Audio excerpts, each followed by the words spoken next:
Está no ar, abre aspas, o primeiro jornal multidigital do eixo SP-Rio. Abre aspas. Apoio. FIA. A FIA faz diferença. Sicredi. Gente que coopera, cresce. Terça-feira, 17 de dezembro. Ao vivo, pelos Facebooks da SP-Rio Mais e do Jornal Vale, está no ar o Abre Aspas. Direto dos estúdios da SP-Rio Mais, no Jardim Aquários, em São José dos Campos, São Paulo. Você confere nesta edição. Eduardo Bolsonaro retorna à liderança do PSL. Relator propõe diminuição do fundo eleitoral. Boeing suspende produção do 737 MAX. Polícia encerra investigações na Câmara de Taubaté. Obras do CAF começam só em fevereiro em Jacareí. Os carros elétricos compartilhados em São José dos Campos. Você vai conferir a matéria de Caroline Correia. Essas e muito mais notícias logo após o comercial. Fique com a gente.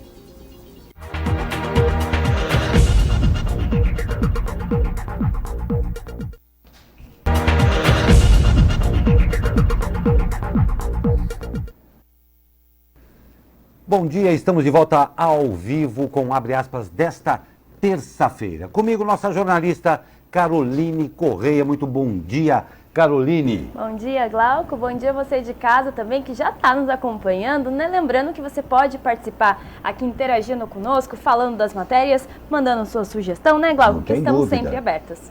Não tem dúvida. E um dia que promete ser quente, hein, Caroline? Que já começou com céu azul de rachar mamona. Muito quente mesmo, né? O verão realmente chegou. Semana passada a gente estava aí na terça-feira. Estava morno agora. Estava morno, agora chegou com bem quente. Não tem a menor dúvida. Eu já o convido de antemão para no terceiro bloco uma entrevista muito legal, porque como chegou o verão, as doenças de pele são sempre uma preocupação que tem que estar como prioridade a todos nós. Já em nossos estúdios, o Dr. Messias Matei, dermatologista, e a gente vai conversar exatamente sobre isso. E é claro, estaremos ao vivo, você faz essa entrevista junto com a gente, tá bom? Então já fica aqui o convite. E vamos aos destaques desta edição. O deputado Eduardo Bolsonaro, filho do presidente Jair Bolsonaro, retornou à função de líder do PSL na Câmara dos Deputados. A decisão foi tomada ontem por parte da bancada, segundo os registros da Câmara. Eduardo substitui na função a deputada Joyce Hasselmann, que ocupou o posto por menos de uma semana. O cargo de líder é estratégico, porque cabe ao parlamentar escolher os integrantes de comissões, discursar em plenário para orientar os votos da bancada e articular, junto aos demais integrantes, as votações de interesse do partido. A disputa pela liderança do PSL na Câmara é resultado da crise que atinge o partido desde outubro, quando Bolsonaro disse a um apoiador para esquecer a legenda. Em novembro, o presidente deixou o partido e anunciou a criação da Aliança pelo Brasil. Desde então, a legenda se dividiu entre o grupo que apoia o presidente da República e a ala que apoia o presidente do PSL, Luciano Bivar. Na semana passada, a Justiça do Distrito Federal suspendeu a punição do PSL aos deputados que apoiam o presidente Jair Bolsonaro, fazendo com que deputados como Eduardo pudessem retornar à atuação partidária. Nos últimos meses, já ocuparam o cargo os deputados Delegado Valdir, Eduardo Bolsonaro e Joyce Hasselmann. Pois é, o litígio continua, não é, Caroline? Exatamente. A gente consegue aí ver os reflexos, né, da crise do PSL, que já começou em outubro, nessa época que o Bolsonaro pediu para um parlamentar esquecer a sigla, né? É um caso complicado, e depois ele saiu, né, da sigla, fez a sua. Vamos ver como é que vai ser para o ano que vem, se ele vai conseguir todas as assinaturas, né? E lembrando, Glauco, que geralmente é um líder por ano, né? Então os parlamentares da sigla se reúne, a bancada da sigla se reúne para decidir se mantém esse deputado ou se elege outro. Então, como você disse aí, só em 2019 o PSL já teve 3 líderes e 4 trocas. Então, aí teve o Eduardo Bolsonaro saiu, depois acabou voltando, então teve essas 4 trocas. Então, vamos ver como é que vai ser essa nova gestão, de novo, do Eduardo Bolsonaro aí, né, que tem um poder muito grande de escolher integrantes da comissão, de discursar em plenário para orientar votos da bancada, de articular junto com os integrantes as votações do interesse do partido. Então, é sim um poder, um cargo de poder grande aí dentro da sigla. Não tem dúvida, e com todas essas alterações, 3 trocas, 4 pretensões, a verdade é a seguinte, não teve.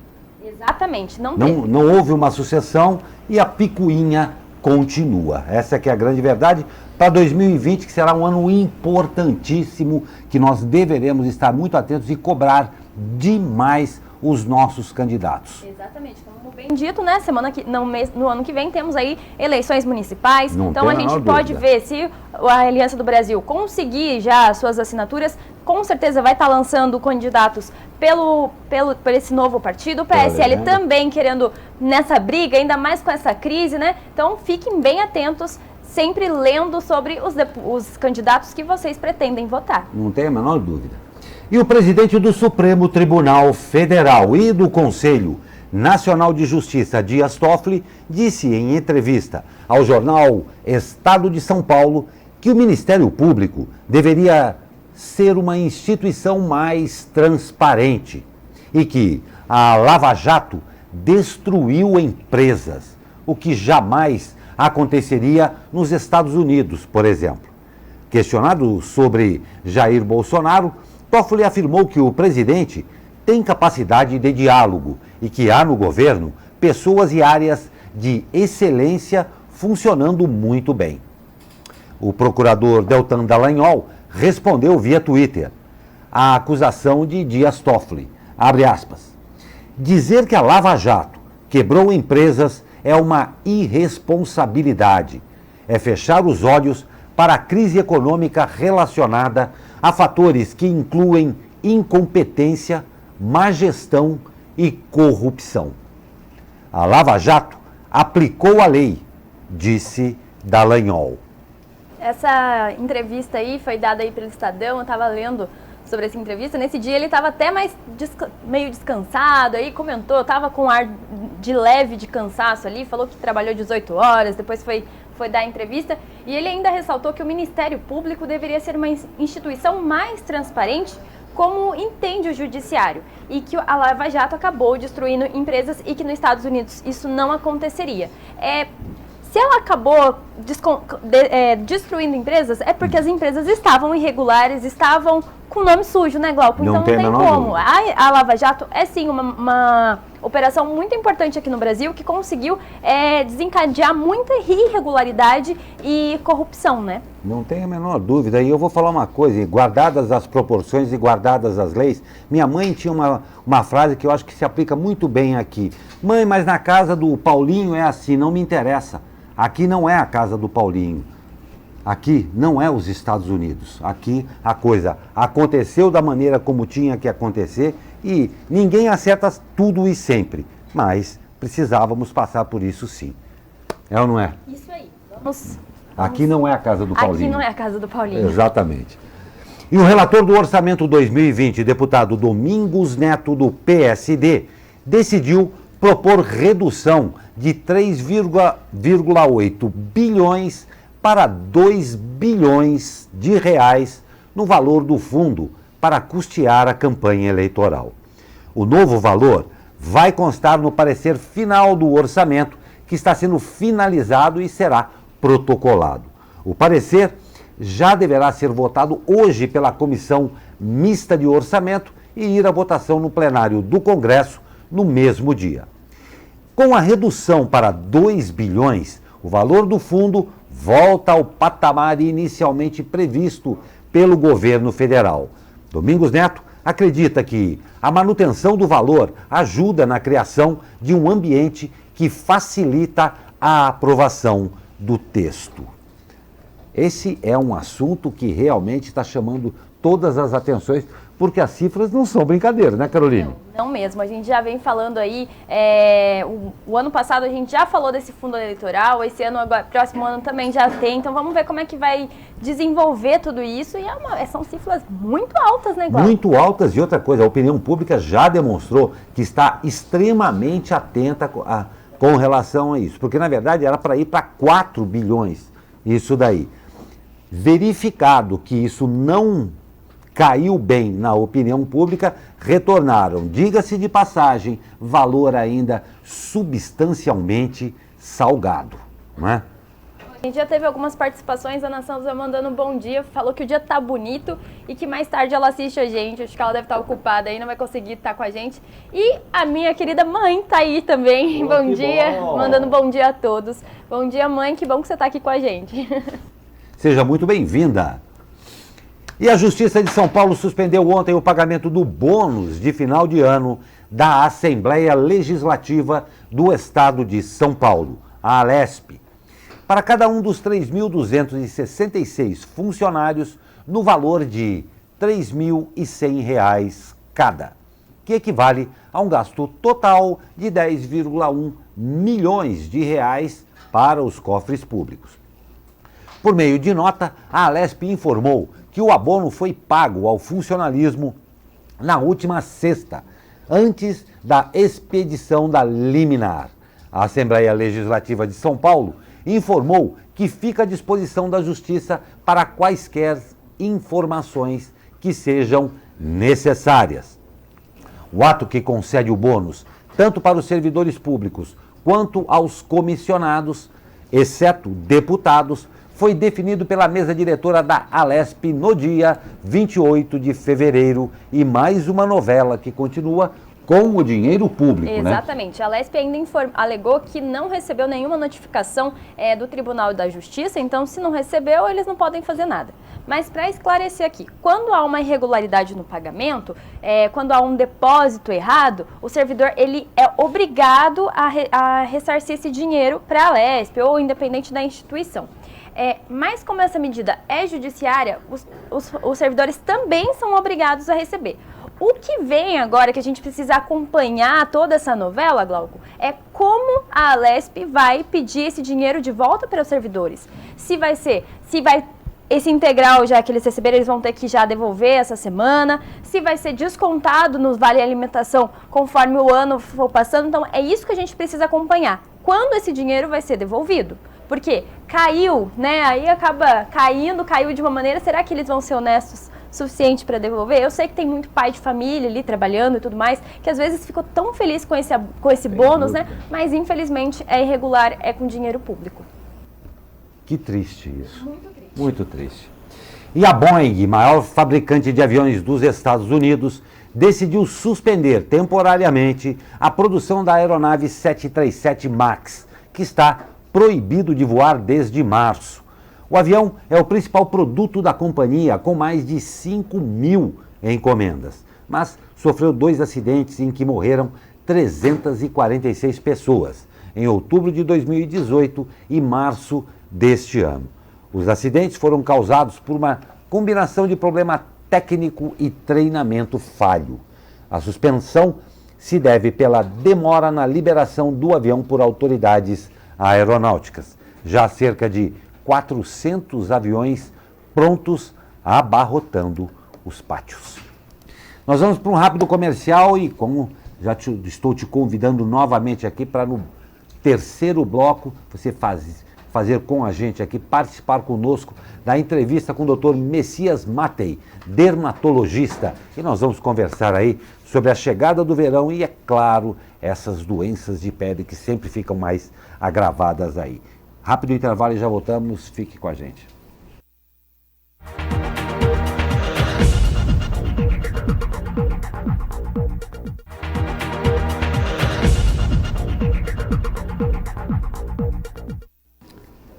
Pois aí, conforme prometido, ontem a gente viu aí o depoimento, a declaração do nosso prefeito Felício Ramute a respeito dos carros elétricos. Mas a gente tinha a nossa querida Caroline Correia lá atrás, preparando uma matéria que, é claro, você vê agora. Olha aí a matéria. São José dos Campos inovou em 2019, iniciando a ação com as bikes e patinetes. É um sucesso na cidade. De crianças a idosos, todos podem compartilhar de um veículo sustentável. Cultura do compartilhamento é a realidade aos dias de hoje e a gente tem que fazer com que o cidadão de São José esteja na frente. E agora a novidade são os carros elétricos que são desbloqueados na palma da mão, pelo celular. Bom, os carros ainda não são voadores, mas o futuro chegou. A gente entende que é um processo, então está passando pela cultura de compartilhamento, então a chegada desses outros modais foi muito importante. Agora nós vamos passar por uma outra era, a era da eletrificação, e depois uma outra era que lá fora também já está acontecendo, que é dos veículos autônomos. Isso tudo a gente trouxe num único conceito, então unindo cidades inteligentes, inovação, tecnologia, mobilidade urbana e também a sustentabilidade. É mais uma forma sustentável de utilizar o transporte. São José dos Campos é a primeira cidade do Brasil a receber esse novo modelo de compartilhamento. São 5 carros que podem rodar por aí, mas devem ser devolvidos em pontos específicos localizados no centro, na Vila Ema e no Jardim Aquários. Tenho certeza que ele vai cuidar bem dos veículos também, lembrando, ele vai poder pegar o veículo na área de abrangência, ir para onde ele quiser ir para São Paulo, Caraguá, Caçapava, Jacareí, e devolver numa vaga permitida para estacionar dentro da área de abrangência. O compartilhamento dos automóveis segue uma lógica parecida com o aluguel das bicicletas, em que é possível pegar o veículo em um ponto e deixar em outro com o uso do aplicativo. É importante lembrar de fazer o cadastro para poder habilitar a chave do veículo. O usuário pode fazer um cadastro simples a partir de uma foto, uma selfie, um cartão de crédito e a carteira de motorista. Se passar por esse processo de uma maneira correta, em 1 minuto ele já pode utilizar os carros. E aí ele pode reservar o carro através do aplicativo, fazer a abertura e fechamento das portas pelo aplicativo, e a gente tem também o conceito de keyless, que é sem chaves. Ele pode sair andando sem o porte da chave, tá? Os preços iniciam por 60 centavos o minuto, no plano até 6 horas, mas eles baixam para 18 centavos o minuto no plano de 48 horas. Então isso quer dizer que 1 hora você pode utilizar R$40.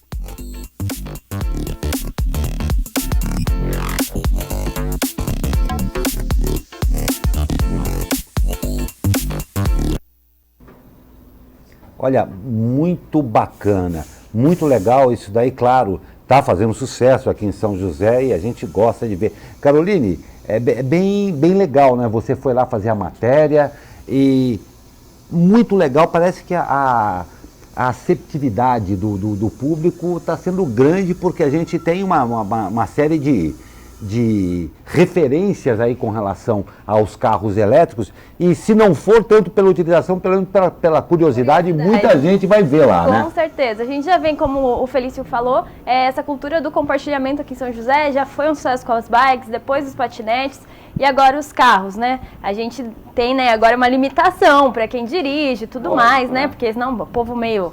às vezes meio sem noção, né, Glauco? Porque a gente tem aí até o patinete, já a indicação é para maiores de 18 anos e a gente sempre vê crianças andando, mas é muito legal.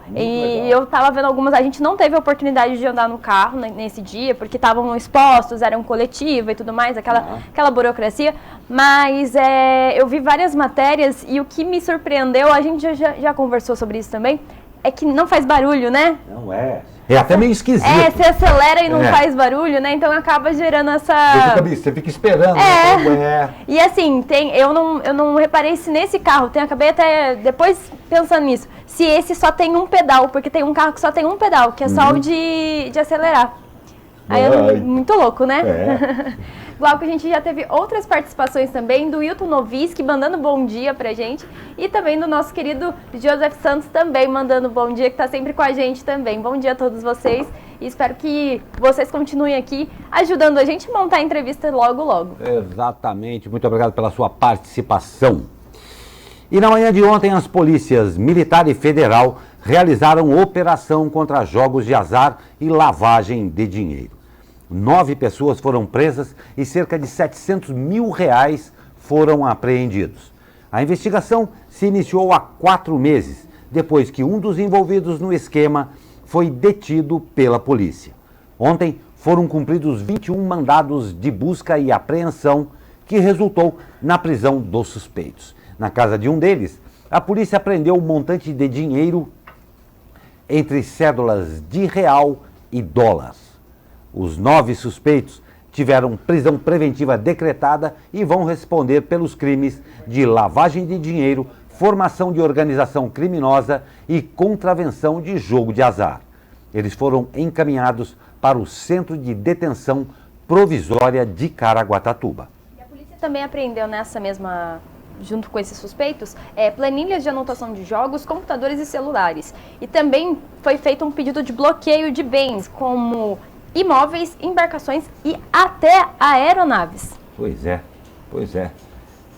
E olha só que não acabou ainda não. A Polícia Civil concluiu esse mês o inquérito que investigou o escândalo da farra das viagens na Câmara de Taubaté.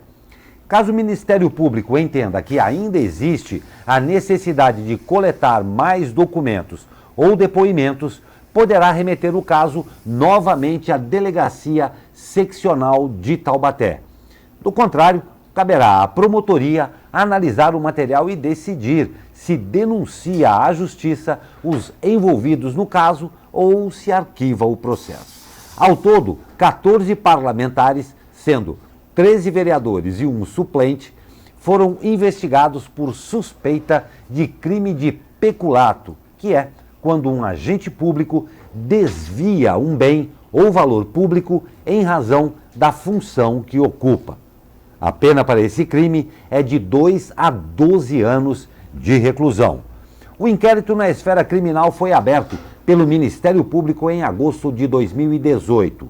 No mês seguinte, ao caso ser revelado por uma série de reportagens do Jornal Vale, entre 2017 e 2018, os vereadores mantiveram um esquema para inflar os valores de notas fiscais de viagens e engordar o montante que receberiam da Câmara como ressarcimento. Segundo o levantamento do jornal, pelo menos 70 viagens realizadas em 2017 e 2018 tiveram irregularidades. E no fim do ano passado, os vereadores aceitaram devolver o valor de cerca de R$ 14.700. Bom, em uma outra publicação do Jornal Vale, eles fizeram um levantamento sobre se os eleitores de Taubaté votariam nesses citados aí na farra das viagens. E 90% disse que não. Então, atenção você, eleitor de Taubaté, porque eu vou falar os 14 parlamentares envolvidos aí em setembro de 2018. É o Jesse Silva, que foi o maior gastador das farras dessas viagens aí, principalmente em 2017. Só ele foi responsável por 30% das despesas com viagens em 2017. Então é o Jesse Silva, o Douglas Carboni, o Billy Lee de Ângeles, Vivi da Rádio, Gorete Toledo, Diego Fonseca, o Dentinho, Digão, Graça, João Vidal, Nunes Coelho, Alexandre Vilela, Bobi e o suplente Fião Madri. Então, você eleitor de Taubaté, que já acabou respondendo essa pesquisa do Vale, atenção a esses nomes para poder, eleições chegando aí, ficar de olho. Parabéns pela lista. Exatamente, daremos nomes aos bois aqui. E é sua obrigação ficar extremamente atento com isso. Porque não se esqueça, a farra foi feita com o seu dinheiro, tá bom? Então não esqueça. Se você quiser um exemplo, por exemplo, o Jesse, ele viajou para São Paulo em 19 de janeiro de 2017 e ele apresentou lá a nota ele gastou R$130, mas a nota que ele apresentou foi de R$176. Ou seja, tá bom, R$40, mas junta aquele ditado, né? Uma galinha comendo de milho em milho, de grão em grão, enche o papo. Então aí, R$40 mais R$40 e aí foi desviado aí 14 milhões, isso? Exatamente. 14 mil. Então é muito dinheiro. Gente, é o seu dinheiro. 1 centavo, R$1, 1 milhão, não interessa. É seu dinheiro. Carlinhos Almeida, ex-prefeito de São José dos Campos, pelo PT, e Josmar Nunes de Souza, que foi secretário municipal da Fazenda, apresentaram à Justiça suas defesas na ação em que foram denunciados por improbidade administrativa pelo Ministério Público. No processo, que tramita desde março de 2018, a promotoria aponta que em dezembro de 2016, na reta final da administração do PT, cerca de R$3 milhões foram transferidos de contas vinculadas da saúde, o que popularmente é chamado de verba carimbada. A defesa diz que a promotoria não apresentou nenhum documento que comprove o envolvimento do ex-secretário nas transferências e que também não foi apontada nenhuma participação direta de Carlinhos no caso. A defesa alega ainda que não houve prejuízo ao erário, uma vez que a verba que havia sido transferida pelo governo federal para ações na saúde acabou utilizada nesse mesmo setor, sendo aplicada no hospital municipal. O MP pede que o ex-prefeito e o ex-secretário continuem tendo os direitos políticos cassados e sejam condenados ao ressarcimento de cerca de R$ 1 milhão que não foi devolvido aos cofres públicos. Pois é. Previstas para terem início em dezembro deste ano, as obras de publicação da Avenida Castelo Branco e a ligação da Avenida Davi Lino com o Parque Meia Lua devem começar somente em fevereiro de 2020 em Jacareí. A previsão foi apresentada pela própria Prefeitura, que justificou que as obras ainda estão em fase de conclusão do projeto executivo e devem aguardar condições climáticas. Em entrevista anterior ao jornal O Vale e à SP Rio+, o prefeito Isaías Santana, do PSDB, garantiu que as duas começariam ainda neste ano e que a terceira ponte ficaria para o mês de janeiro. As duas obras tiveram contratos assinados no dia 10 e são financiadas pelo pacote de 60 milhões de dólares de empréstimo com o CAF, que é o Banco de Desenvolvimento da América Latina. A duplicação da Castelo Branco deve custar 14,6 milhões de reais e deve ser feita pela Engibras Engenharia. Já a obra da Davi Lino deve ter custo de aproximadamente 16 milhões sob responsabilidade da Land Valley. Questionada se a previsão de início da terceira ponte permanece para o mês de janeiro, a Prefeitura informou que aguarda apenas a liberação da CETESB. Será que agora vai? Vamos ver, né? Então, como dito aí na matéria, o Isaías esteve aqui há 2 semanas atrás e falou, né, que as empresas têm coisas burocráticas, mas garantiu que em dezembro pelo menos 2 obras teriam início e a terceira seria para janeiro. Mas vale lembrar que ontem a Prefeitura de Jacareí antecipou o recesso por falta de verba. Então vamos ver esse contraposto aí, né, Globo? Complicado, hein? Complicadíssimo. Bem complicado. Vamos aguardar. E o Walmart de São José dos Campos passa a ser do grupo Big a partir de hoje. Segundo a empresa, a mudança inclui o projeto de reestruturação dos hipermercados no Sudeste, com as lojas Walmart passando a adotar a bandeira Big. A mudança faz parte da estratégia de negócios do grupo, que inclui maior foco e investimento nos formatos de cash and carry, com o Maxi Atacado e Clube de Compras, como o Sam's Club. Até julho de 2020, todas as lojas Walmart serão transformadas e passarão a adotar a bandeira Big. O investimento no formato faz parte dos 1,2 bilhão de reais anunciado pelo Grupo Big para os próximos 18 meses. Olha, uma coisa bem bacana aqui. O governo de São Paulo anunciou hoje a conclusão das obras de restauro e readequação do Museu da Língua Portuguesa, que fica naquela belíssima Estação da Luz, em São Paulo. O museu, dedicado ao idioma nacional, está fechado para reconstrução desde que foi atingido por um incêndio em dezembro de 2015. A expectativa do governo é de que o museu seja reinaugurado no dia 25 de junho do próximo ano. Segundo o governador João Dória, o museu será ainda mais interativo. Abre aspas. Crianças, jovens e adultos inclusive as pessoas com deficiência, terão aqui a oportunidade desta interação. A tecnologia ajuda e contribui com a interação, disse Dória. Segundo o secretário de Cultura e Economia Criativa, Sérgio Sá Leitão, a entrada no museu será gratuita aos sábados. Nos demais dias, será gratuito somente para professores e policiais do Estado. O espaço funcionará de terça-feira a domingo. Entre 2006 e 2015, o museu recebeu cerca de 4 milhões de visitantes.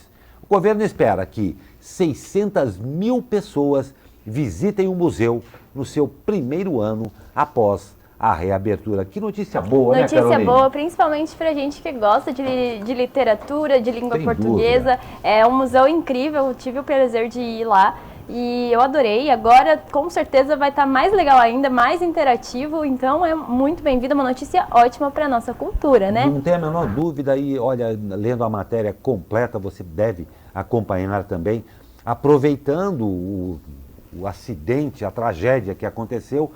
A parte legal é que houve também uma modernização em tudo o que está à disposição. Ontem, eu vendo uma matéria na Globo News, a curadora lá falou que houve uma aplicação muito maior, Caroline, primeiro na identidade da língua portuguesa e segundo, no como é feita a troca com todos os países que falam a língua portuguesa. Então, com certeza, uma coisa bacana para a nossa cultura, vale a pena sim aguardar aí no dia 25 de junho e ir lá conhecer e prestigiar esse grande museu da língua portuguesa.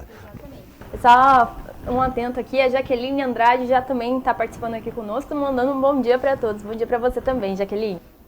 Jaqueline, seja muito bem-vinda, um prazer tê-la conosco. E eu convido a você, Jaqueline, e a todos aí que estão nos vendo, para logo após o comercial que vem agora, você participar aí de uma entrevista com o Dr. Messias Matei, dermatologista que já está aguardando aqui. E nós vamos falar aí da chegada do verão e, claro, os cuidados que você precisa ter. Rápido intervalo, a gente já volta. Fique com a gente.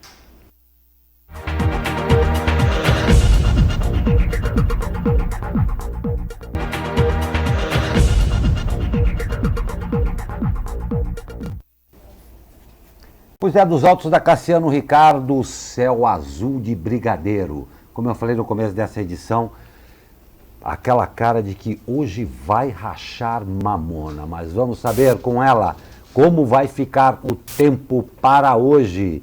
Olá, Cristiane Nascimento. Bom dia, Glauco Torze.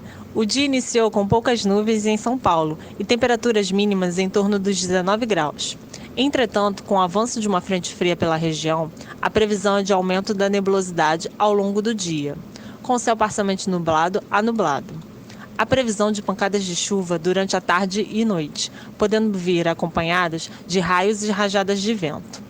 As temperaturas permanecerão estáveis em relação ao dia de ontem, com máxima prevista de 29 graus na Serra da Mantiqueira, 34 graus na capital paulista e no Alto Tietê e 35 graus no Vale do Paraíba e no litoral norte. Cristiane Nascimento do Tempo Vale para o jornal Abre Aspas.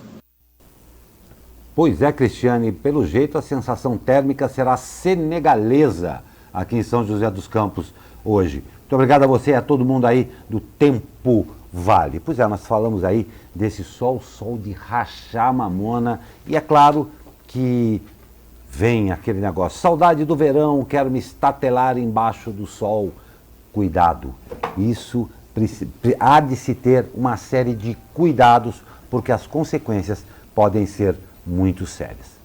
Nós temos o prazer de receber hoje o Dr. Messias Matei, dermatologista, e vamos começar exatamente por isso. Doutor Messias, muito obrigado pela sua presença, um prazer recebê-lo aqui. E realmente acontece isso, chegada do verão, está todo mundo, tô branco demais, quer se estatelar. Existem riscos que precisam ser considerados porque as consequências podem ser muito sérias, não é verdade? Sim, bom dia, é um prazer estar aqui com vocês para trazer essas informações para a população. E o verão realmente exige alguns cuidados especiais devido aos fatores nocivos, né, da radiação solar que estão em maior quantidade nesse período do ano, em maior intensidade, né? Então, os cuidados gerais que a gente tem que tomar, principalmente a proteção solar, mas existem diversos fatores a serem considerados, né? Inclusive em relação à alimentação, aos hábitos, né? São várias situações que a gente tem que observar nesse período. Doutor, só uma perguntinha, eu já quero até passar para você aqui, porque eu quero que você está mais preparado até para fazer. Tem um fator que é sempre recorrente em tudo isso daí, o exagero. Sim. Não é? Exatamente, principalmente... recorrente. Exatamente, principalmente as pessoas de pele mais clara, né, que são mais sensíveis, né, e em relação também ao horário e a quantidade de exposição solar em horas, né, principalmente o horário mais perigoso seria entre as 10 e 16 horas, onde o sol mais a pino, a intensidade da radiação é muito maior e os efeitos nocivos também são maiores, né. Legal. Eu queria tirar uma dúvida minha, e claro que eu acho que tem muita gente que tem essa dúvida. O fator do protetor solar faz diferença ou não? É boato? Sim, bem lembrado, Carol. Isso, algumas informações a gente vê por aí na mídia, de que acima de 30 não muda nada, é isso que você tinha ouvido. Isso. Porém, isso não corresponde à verdade absoluta, porque quem fala sobre isso leva em conta os resultados dos testes feitos tanto nos órgãos competentes dos Estados Unidos, da Europa e do Brasil.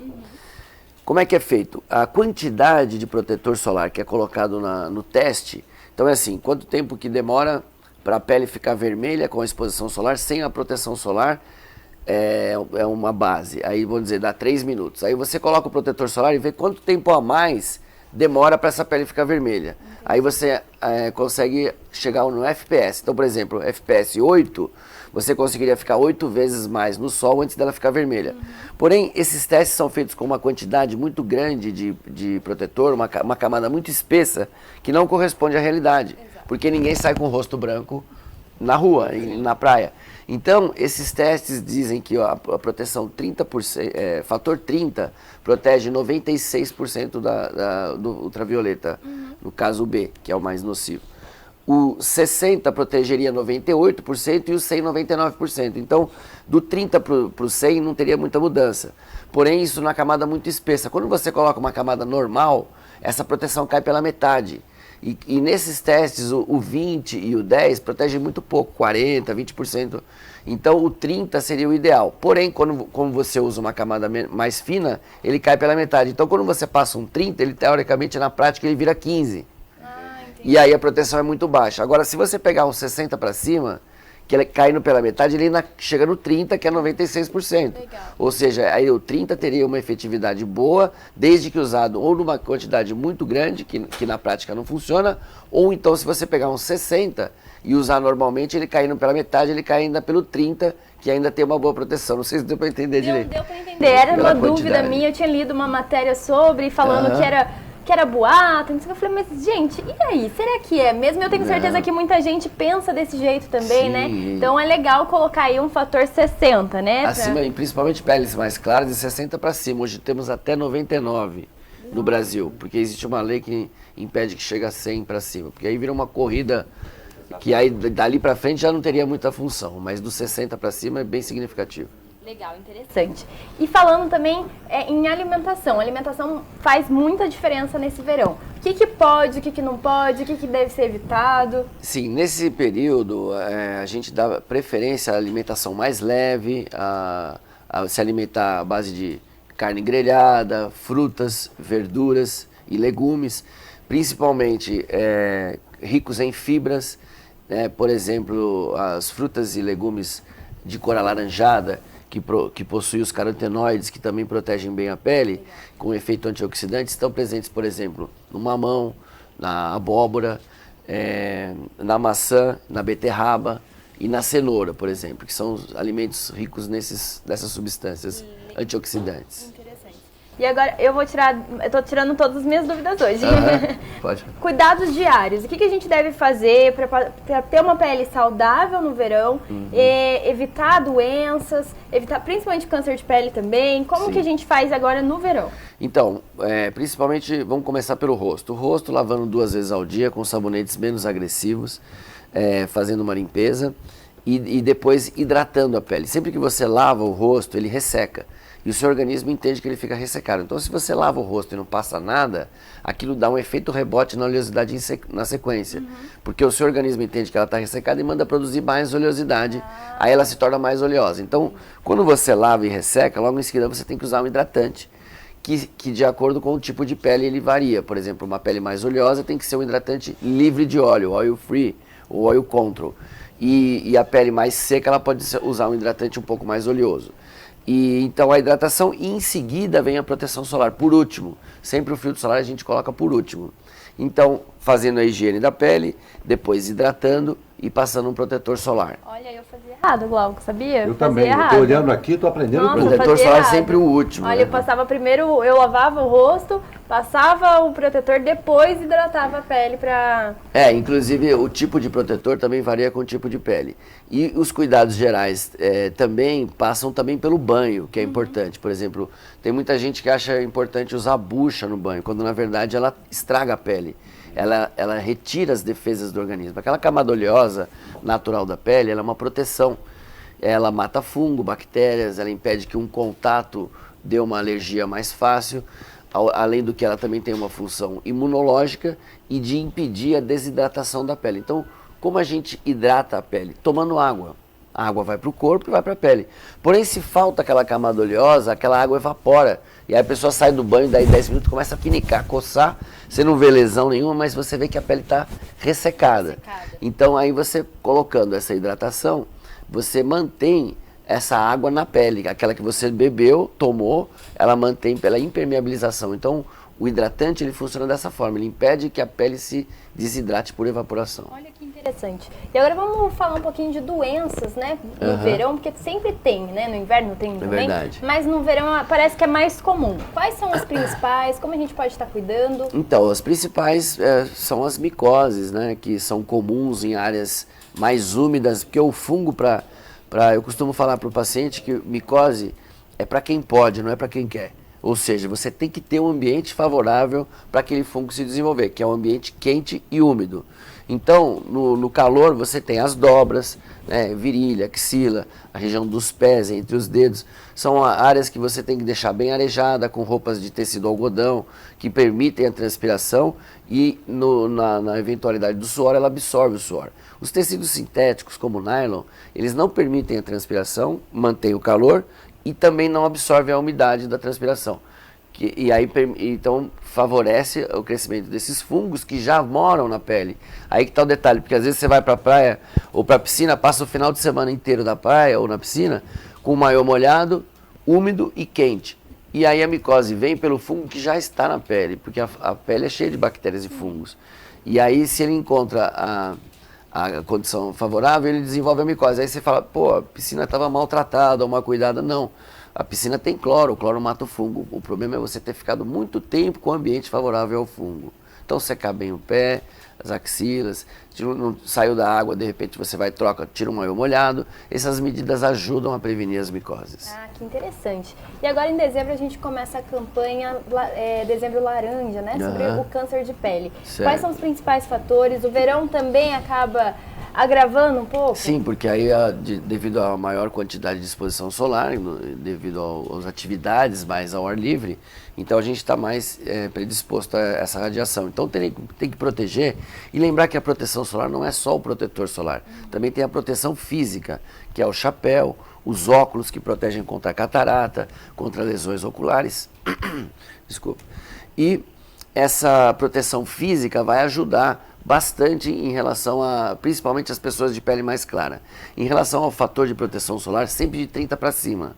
Hoje não se fala mais em fator 15, fator 8, isso é muito pouco. Então, de 30 para cima, repassar a cada 2 horas, de preferência, passar o protetor solar meia hora antes da exposição solar, para que ele possa penetrar na pele, que aí são os protetores químicos. Hoje eles têm uma associação de químicos e físicos. O próprio creme tem as substâncias físicas como dióxido de titânio e óxido de zinco que refletem a luz. Então é principalmente usado para pessoas alérgicas, onde o protetor não pode penetrar na pele, que são os mais comuns, os químicos, que entram na pele e funcionam como se fosse uma esponja. Ele absorve a radiação e transforma em calor e evita os danos na pele. Interessante. Então, só uma participação aqui. A Jaqueline Andrade falou que está aqui gostando e está anotando as dicas aqui do doutor. Muito obrigado, Jaqueline. Doutor, rapidamente, uma coisa que a gente acaba, mas que a gente tem que ter muito cuidado com relação específica às crianças. Sim. Porque hoje está todo mundo, vamos lá e tal, e acaba esquecendo. Um cuidado especial com as crianças também, né? Principalmente, Glauco, muito bem lembrado, porque crianças, para se expor diretamente ao sol, segundo a Sociedade Brasileira de Dermatologia, só a partir dos 6 meses de vida, onde a pele já tem uma preparação imunológica para se defender das agressões. Então, sempre com protetor solar, de preferência os físicos, que são aqueles mais brancos, que formam uma capa que reflete a luz solar e evita a absorção na pele, que pode dar uma alergia, criança muito pequena. Então, fatores altos, a 60 para cima, e de preferência fatores físicos a partir dos 6 meses de idade e evitar a exposição solar entre 10 da manhã e 16 da tarde, que são os períodos piores de radiação solar. Só uma coisa também aqui, um adendo. E muita atenção, papai, mamãe, tio e todo mundo que está participando da brincadeira, porque tem aquele, a criançada está se divertindo e dão laranja, dão abacaxi para a criança, e é um perigo, sim, porque de queimadura. Os cumarínicos são as frutas cítricas principalmente, elas têm uma substância que com a radiação solar ela queima a pele. E queima sim, queimaduras graves, a gente vê todo verão, que vão desde um pequeno escurecimento da pele, que é um grau inicial, um grau 1, até a queimadura de 2º grau com bolhas e até saída completamente da pele. Então acaba funcionando como um grande queimado, porque o limão, por exemplo, que é o mais clássico, sozinho ele não faz nada na pele. Porém, com o sol ele tem uma reação fototóxica que queima a pele. E aí vai depender do tanto de limão e o tanto de sol que a pessoa se expôs. Então, sempre que for fazer uma caipirinha, colocar um limão, lava a mão, sempre, imediatamente, porque tem até na internet, se você for buscar, existem casos de pessoas que fazem lá uma limonada, fica uma meia hora fazendo, e depois vai, lava a mão 2 vezes com bucha, com sabonete, e não adianta, porque aí ele já penetrou na pele. Fica até na sombra, mas a sombra também tem radiação solar. E aí no dia seguinte a pele começa a inchar, fica vermelha, no segundo dia começam a aparecer bolhas com queimaduras importantes. Então, mexer com limão, laranja, abacaxi, frutas cítricas e alguns legumes também podem provocar essas queimaduras, né? Chama fitofotodermatose, é planta e luz. Sem dúvida. E cuidado com as crianças, pelo amor de Deus, criança. Só pra gente reforçar, com quanto tempo a gente tem que estar sempre passando protetor também? A repassada, quando está na praia, em piscina, a cada 2 horas. Lembrando que o suor tira o protetor e quando a pessoa entra na água, começa a contar novamente. Então, reaplica novamente o protetor solar, no mínimo a cada 2 horas. Na e agora, praia. de dia? No dia a dia a gente passa de manhã, aí depois na hora do almoço, normalmente as pessoas saem para almoçar e a exposição solar é mais intensa, dá uma repassada antes de sair para o almoço. Com esses protetores solares mais modernos, você passa em poucos segundos e ele não precisa lavar, fazer todo o processo novamente. Você pode repassar ele por cima mesmo. Inclusive as novas fórmulas absorvem a oleosidade, aí você imagina, vou passar por cima, vai ficar aquele óleo escorrendo, mas não, as novas fórmulas hoje elas absorvem, inclusive você está com a pele oleosa, quando você passa ela até seca e tira o brilho. São fórmulas mais confortáveis e modernas que a gente tem atualmente hoje. Muito interessante, acho que está todo mundo bem informado agora para curtir praia, para curtir piscina e claro, andar no dia a dia, porque é muito 2 litros de água no mínimo para beber por dia. Não adianta nada se não tomar água. Exatamente. A matéria básica toma bastante água, o doutor bastante tem líquido. dicas aí para manter, dicas rápidas para a galera, os 2 litros de água, né? No mínimo, ó. Eu sempre tô com a garrafinha, caneca, sempre anda lá, senão é importante tomar água. Pois é, o mais importante de tudo isso é medida. Não exagere em nada. Até água em exagero faz mal. Então, com certeza. É imprescindível ter essa medida. Doutor Messias, eu espero que essa seja a primeira de muitas vezes que o senhor possa voltar. Sim, é um prazer. Aqui. Estamos aqui próximos e é um prazer. Sempre que vocês quiserem, eu estarei aqui à disposição. Vamos abusar do senhor nesse verão aqui, então. Okay, eu agradeço demais. Infelizmente, nosso tempo é um pouco restrito, mas agradeço demais a presença e esses toques para lá de valiosos que o senhor deu para a gente aqui. Muito obrigado. Eu que agradeço. É um prazer estar aqui com vocês. Muito obrigado. Pois é. Cuidado, sem exageros, preste atenção no que você está fazendo, isso é muito importante. E principalmente o toque que ele deu, cuidado, fui lá, fiz uma caipirinha e tal, é muito perigoso. E claro, também cuidado aí com as crianças. Mas vamos de esporte. Olha só, gente, e agora complicou. O São José Basquete até tentou, mas não conseguiu medir forças com o líder Flamengo e perdeu por 103-83 na noite de ontem no ginásio da Tijuca, no Rio de Janeiro. Esta foi a 10ª derrota dos joseenses, que seguem com apenas 3 vitórias na competição, ocupando assim o 14º lugar fora da zona de classificação para os playoffs. O time, comandado pelo técnico Paulo César Jaú, ainda não voltará para São José. Amanhã, a equipe enfrenta o Botafogo, que é nada mais, nada menos que o atual campeão da Liga Sul-Americana. Pois é. E hoje é dia de Mengão. Em jogo válido pela semifinal do Mundial de Clubes, o Flamengo enfrenta o Al Hilal da Arábia Saudita. O jogo será no Estádio Internacional Khalifa, em Doha, no Catar, às 14h30, pelo horário de Brasília. Lembrando que quem vencer por qualquer resultado, avança. Empate, leva para a prorrogação e, se permanecer a igualdade no placar após 120 minutos, a decisão será nos pênaltis.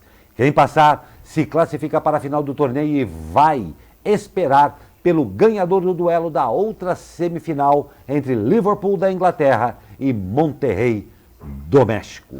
Sorte. Vai dar mais Flamengo por aí, né? Esse ano o Flamengo tá com a bola toda. A bola toda, isso, né?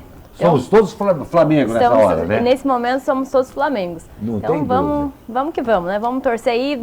Amanhã a gente vai trazer a notícia boa ou ruim, né? Ou ruim não, vamos pensar, pensamento positivo. Pensamento positivo. E olha só que legal, Caroline. Um grupo de arqueólogos encontrou um navio romano que teria naufragado há nada mais, nada menos do que 2000 anos no mar Mediterrâneo. Junto à embarcação foram achados cerca de 6.000 vasos de terracota usados no Império Romano para o transporte de vinho e azeite. As peças dos vasos são datadas entre 100 a.C. e 100 depois de Cristo. Os destroços do navio, de 35 metros, foram encontrados a cerca de 60 metros de profundidade durante uma pesquisa com sonar no fundo do mar da costa de Cefalônia, uma ilha da Grécia. Esse foi considerado o maior naufrágio da época clássica e o 4º já encontrado no Mediterrâneo. A pesquisa foi realizada pela Oceanos, da Universidade de Patras, na Grécia. Que coisa bacana, né? Coisa bacana, né, Glauco? A gente vê aí a nossa tecnologia cada vez avançando para a gente buscar mais sobre o nosso passado, né? Não tem dúvida. Muito legal. Imagina a sensação de quem encontrou isso. Isso que eu ia falar, exatamente isso. Você está ali e, de repente, você encontrar aquilo, primeiro que são pessoas que devem ser extremamente curtidoras disso. Sim, com certeza. Mas deve ser uma emoção muito grande, né? Sem dúvidas. Mas é muito legal essa notícia aí, vamos ver se eles vão conseguir descobrir mais coisa, né? Não tem dúvida, muito legal mesmo. A gente gosta de terminar com uma notícia boa aí pra cima, assim. Pois é, Caroline, chegamos ao final de mais uma edição, a edição desta terça-feira que vai ser quentíssima lá na rua. Com certeza, então lembrando, 2 litros de água por dia, hein? E a senhorita passou o seu filtro solar já? Passei, com certeza. Isso aí então. Aí hoje, pior que hoje eu fiz certo, hoje eu lavei o rosto, acabei hidratando, aí nossa, o filtro solar. Aí eu acabei, sem querer, fiz o certo, agora aprendi. Aprendeu. Então, parabéns por você ter feito do jeito certo, obrigado pela participação na bancada em mais um Abre Aspas. Que isso, estamos sempre dispostos aqui. Amanhã tem mais Abre Aspas aqui com Douglas Cruz. Exatamente. Muito obrigado, Carolina, e a você que participou conosco de mais essa edição do Abre Aspas. Claro, de antemão, já fica aqui o convite para mais uma edição amanhã. E a gente espera que o calor dê uma trégua. Ótimo dia a você e até amanhã.